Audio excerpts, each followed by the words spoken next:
नमस्कार, economy today में आप सभी का स्वागत है। मैं हूं आंचल गुलाटी गुंबर। घरेलू शेयर बाजार को ग्लोबल बाजारों से बिल्कुल मिक्स्ड रिएक्शंस देखने को मिल रहे हैं और अगर हम शेयर बाजार की बात करें तो कल तेज उतार चढ़ाव के बाद गिरावट के साथ वो बंद हुए। बाजार के लिए आज अहम ट्रिगर क्या हो सकते हैं? एनटीपीसी ग्रीन एनर्जी का आईपीओ आज खुल रहा है। कमोडिटी करेंसी बाजार में भी हलचल है और कच्चा तेल एक रिबाउंड पर है। इन सभी पर हम रखेंगे यह नज़र, लेकिन सबसे पहले डालते हैं निगाहें इस वक्त की प्रमुख आर्थिक टॉप लाइंस पर।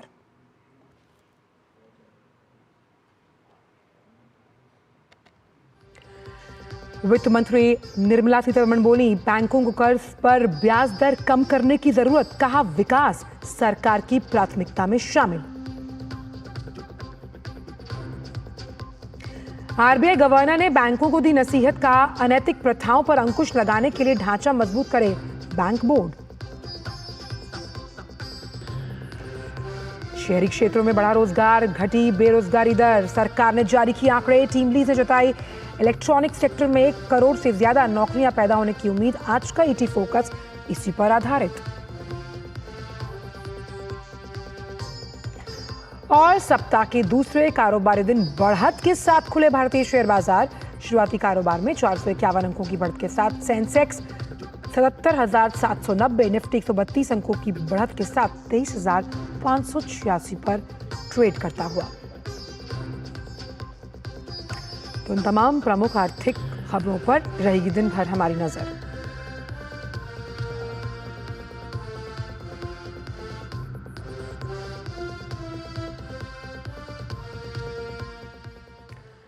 तो देखते हैं कि शुरुआती क्यूज थे गिफ्ट निफ्टी के, वो किस तरफ इशारा कर रहे थे। हालांकि बढ़त के साथ भारतीय शेयर बाजारों ने एक अच्छी शुरुआत की, लेकिन गिफ्ट निफ्टी के शुरुआती रुझान क्या थे, एक बार ग्राफिक्स के नज़रिए से उसको समझने की कोशिश करते हैं। गिफ्ट निफ्टी भी 23,643, 119 का लेवल और इसी के कदम ताल को मिलाते हुए सेंसेक्स का ओपनिंग काउंटर भी हमने देखा कि बढ़त के साथ कारोबार करता हुआ नज़र आ रहा था। सेंसेक्स का जो ओपनिंग डेटा है 77,790, 451 अंकों की बढ़त के साथ। और आईपीओ की अगर बात करें तो एनटीपीसी ग्रीन एनर्जी के साथ आज ये आईपीओ बाजार में आ रहा है। उसे किस तरह से हाथों हाथ लेता है शेयर बाजार, इस पर रहेगी नज़र। निफ्टी भी 23,586 के लेवल्स पर ट्रेड करता हुआ 132 अंकों की बढ़त। कौन से वो स्टॉक्स हैं जो इस वक्त मजबूती के साथ बाजार में धाक जमाए हुए हैं? टॉप गेनर्स के चार्ट पर डालते हैं नज़र कि मेटल्स, पीएसयू, एफएमसीजी या फिर बात करें आईटी की तो ONGC, NTPC, Trent, BPCL, Tata Motors, ये तमाम जो स्टॉक्स हैं वो बाजार में बढ़त के साथ कारोबार करते हुए नज़र आ रहे हैं। और साफ तौर पर तमाम जो काउंटर्स हैं उसमें से देखिए एनटीपीसी 3% की बढ़त के साथ खबरों के दम पर आप देख सकते हैं कि स्टॉक में एक बेहतरीन एक्शन देखने को मिल रहा है। क्या आईपीओ जो है वो जो अनुमानित लक्ष्य दिया गया उस पर सब्सक्राइब होगा या नहीं, ये देखना होगा। वही बीपीसीएल और टाटा मोटर्स में भी अच्छी खासी बढ़त, लेकिन हमें ये देखना है साथ ही साथ कि कौन सा वो पैक है, यानी लूजर्स पैक में कहाँ मुनाफा वसूली हावी है। कौन से वो स्टॉक्स हैं जहाँ आप देख सकते हैं कि आप बाय ऑन डिप का एक कॉल ले सकते हैं। एसबीआई लाइफ, सीधी सी बात है कि जिस तरह से बैंकों के लिए वित्त मंत्री साहिबा ने जो बयान दिया उसके बाद स्टॉक में थोड़ा दबाव। श्रीराम फाइनेंस, सन फार्मा, एचडीएफसी लाइफ, सिप्ला, यानी 2 दिग्गज काउंटर्स जब हम बात करते हैं डिफेंसिव सेक्टर फार्मा की। HDFC life, SBI life, banking पर दबाव और यहाँ पर खरीद की रणनीति बना सकता है निवेशक।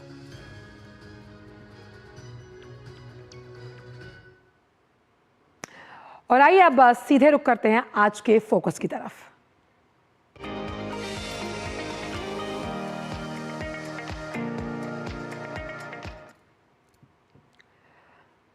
तो आज का फोकस बहुत इंटरेस्टिंग है क्योंकि वो आर्थिक जगत की एक बहुत गुड न्यूज़ के साथ जुड़ा हुआ है। गुड न्यूज़ ये है कि तो तमाम शहरी क्षेत्र हैं, अगर हम उनकी जुलाई से सितंबर की अवधि देखेंगे तो यहाँ पर रोजगार बढ़ा है और बेरोजगारी घटी है। श्रम बल भागीदारी दर की जो प्रगति है वो पथ पर है, यानी कि श्रम बल भागीदारी, वर्कफोर्स एम्प्लॉयमेंट। और ये आंकड़े जो सांख्यिकी मंत्रालय है, स्टेटिस्टिक्स जो मिनिस्ट्री उसने जारी किए, तो जुलाई सितंबर की जो अवधि है यानी 2024 में भारत का जो शहरी क्षेत्र है यहाँ रोजगार बढ़ा है। और इसी अवधि में ये जो पूरा क्वार्टर है इसमें जो बेरोजगारी दर है उसमें कमी आई है। ये अपने निचतम स्तर पर है जो हम सितंबर की बात कर रहे हैं। अब कैसे 15 वर्ष से ज़्यादा आयु वर्ग के लोग हैं, श्रम बल भागीदारी यानी कि जो वर्कफोर्स एम्प्लॉयमेंट है वो दर बढ़कर हुई है 50.4%।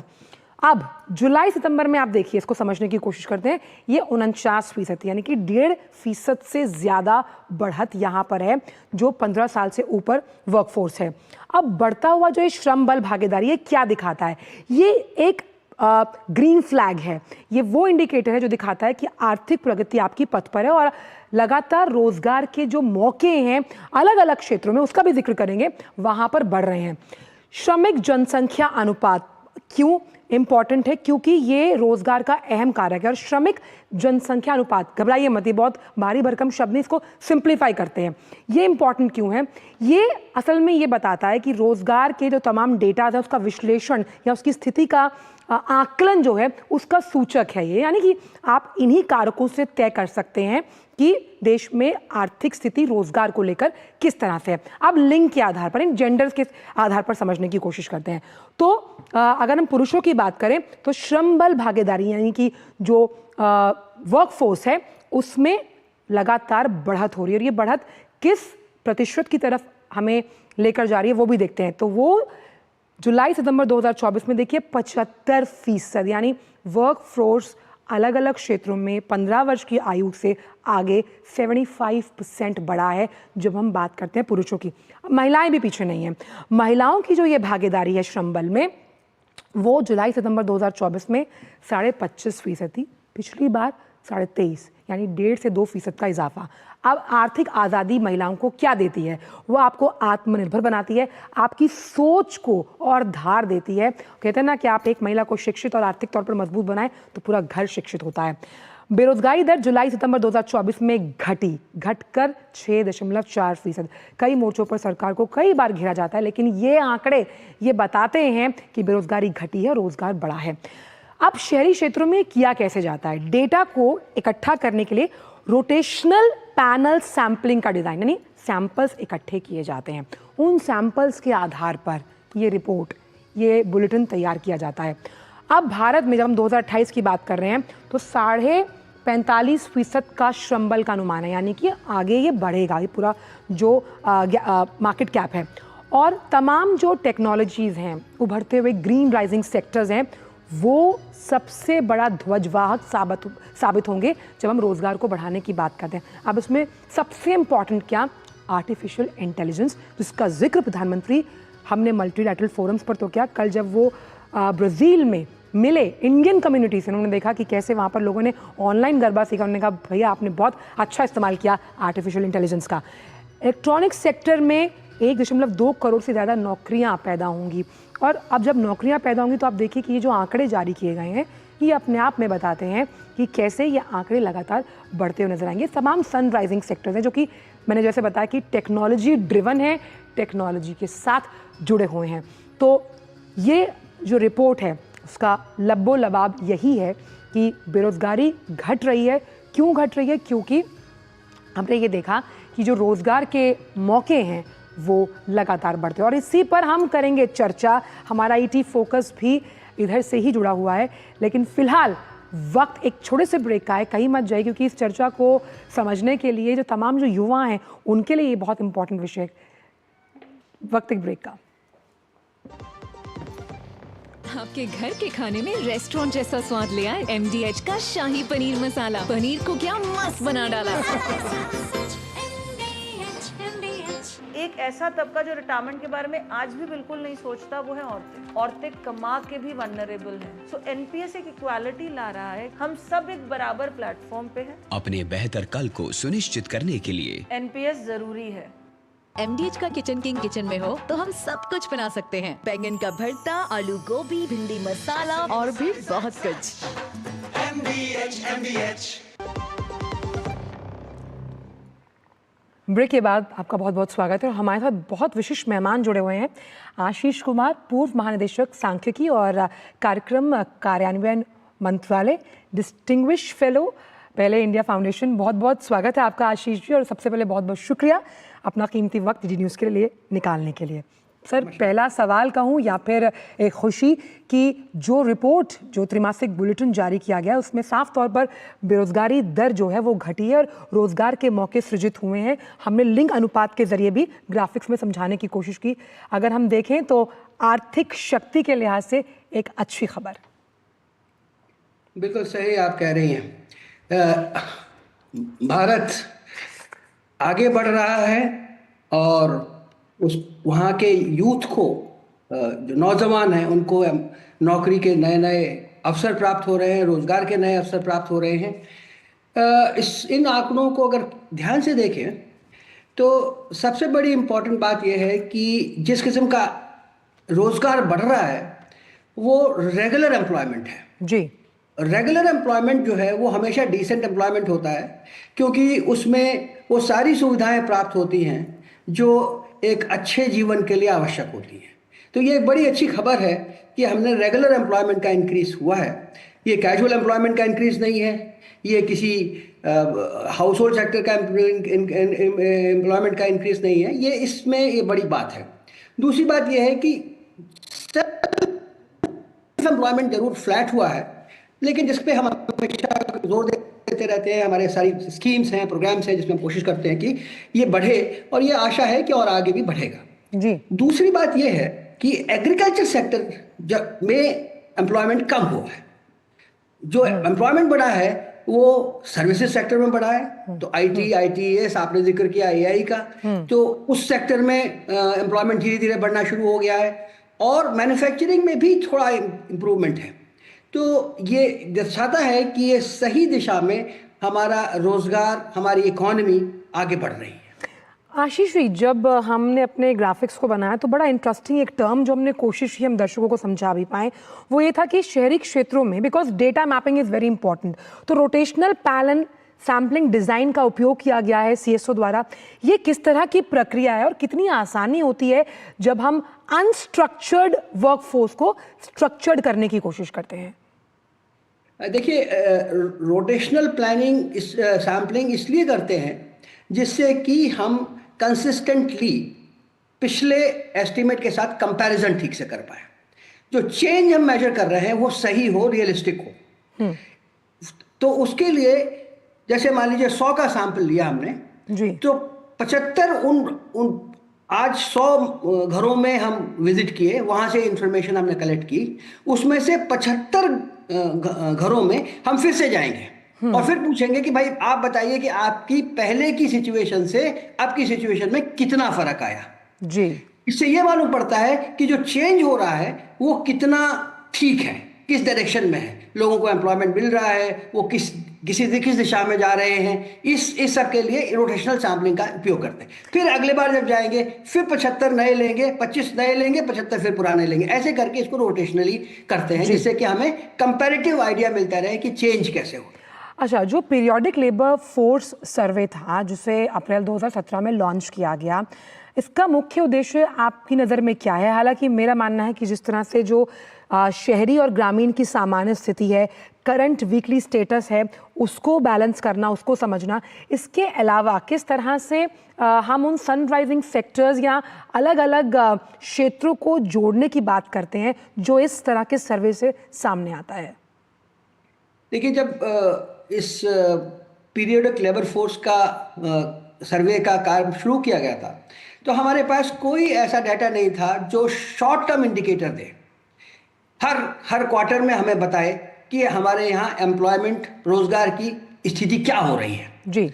इसलिए ये सबसे पहला कदम ये था कि हमें ऐसा कुछ सिस्टम डेवलप करना चाहिए और उसके अनुसार ये सिस्टम डेवलप किया गया।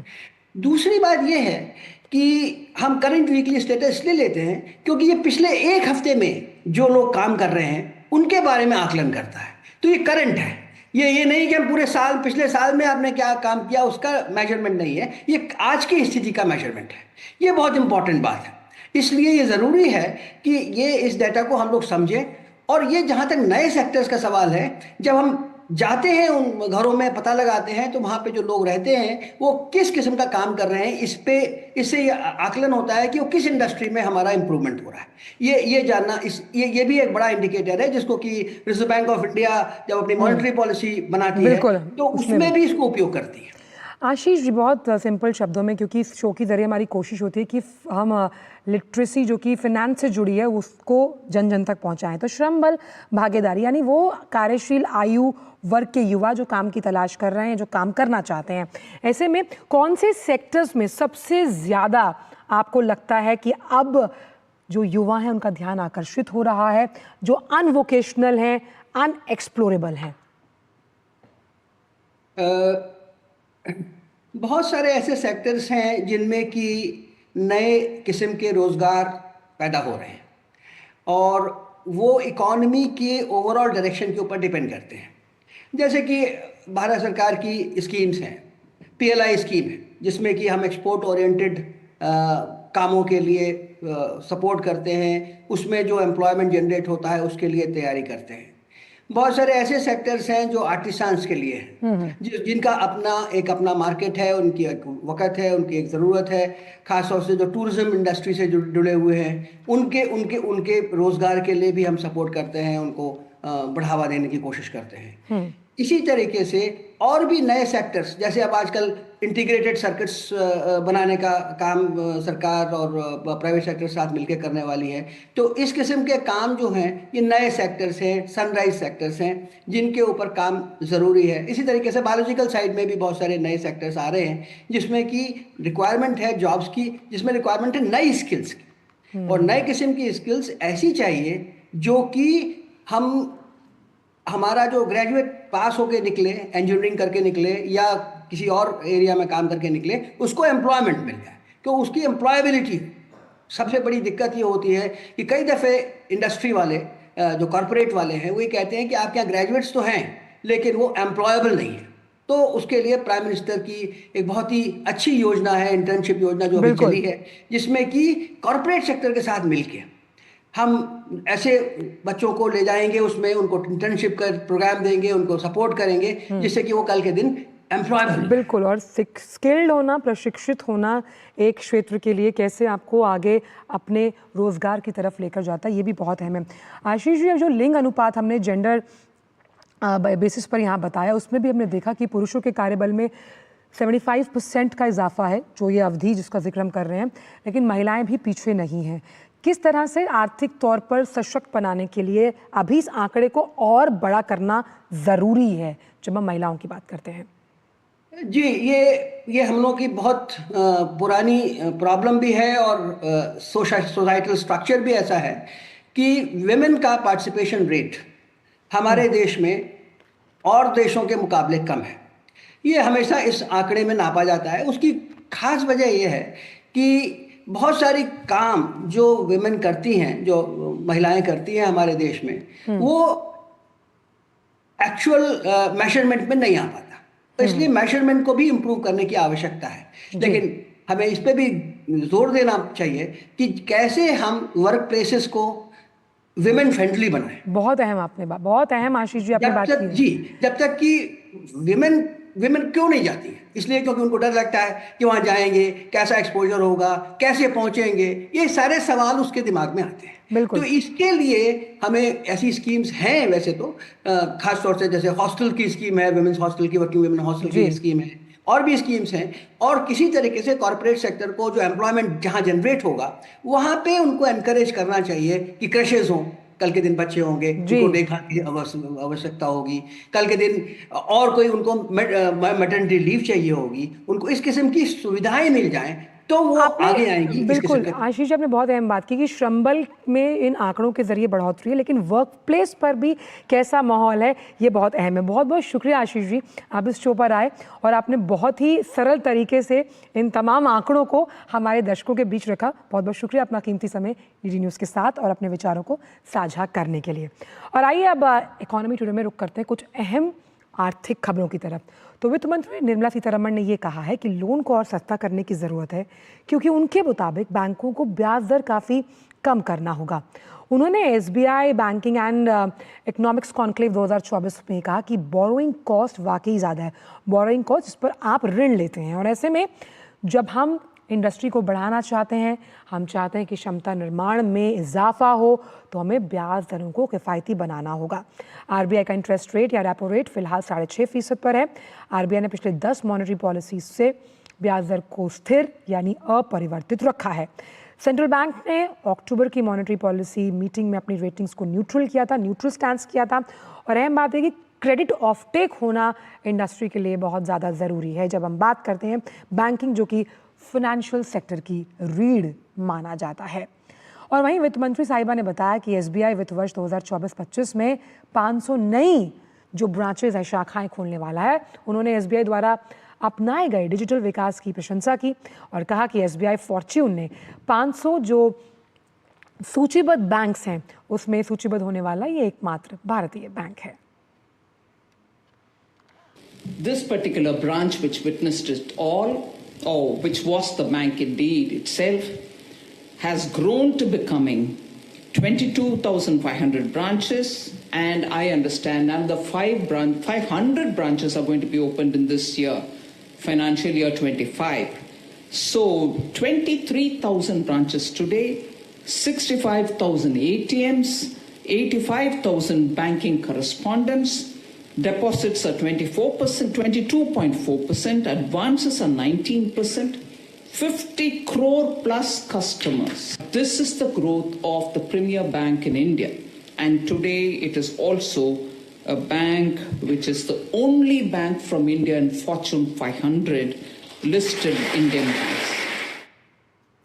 RBI के गवर्नर शक्तिकांत दास ने बैंकों के निदेशक मंडल के सदस्यों से अनैतिक गतिविधियां जैसे कि उत्पादों की गलत बिक्री या उचित KYC सत्यापन के बिना खाते खोलने पर अंकुश लगाने के लिए आंतरिक संचालन ढांचे को मजबूत करने के लिए कहा, यानी कि इंटरनल जो पूरी व्यवस्था है उसको और सुदृढ़ करना चाहिए। उन्होंने कहा कि बैंक के कर्मचारियों के लिए प्रोत्साहनों को सावधानीपूर्वक तैयार किया जाए ताकि उन्हें अनैतिक कार्यों में लिप्त होने के लिए या फिर प्रोत्साहित ना किया जा सके। उन्होंने कहा कि जो निजी क्षेत्र के बैंक हैं उनके निदेशकों के सम्मेलन में उन्होंने ये बात रखी कि इस तरह की प्रथाओं से थोड़े समय के लिए आपको ज़रूर फ़ायदा मिलता है, लेकिन आखिरकार इसमें बैंक को दीर्घकालिक जोखिम का सामना करना पड़ता है, जिसमें प्रतिष्ठा का नुकसान तो होता ही है, साथ ही साथ वित्तीय दंड भी शामिल है।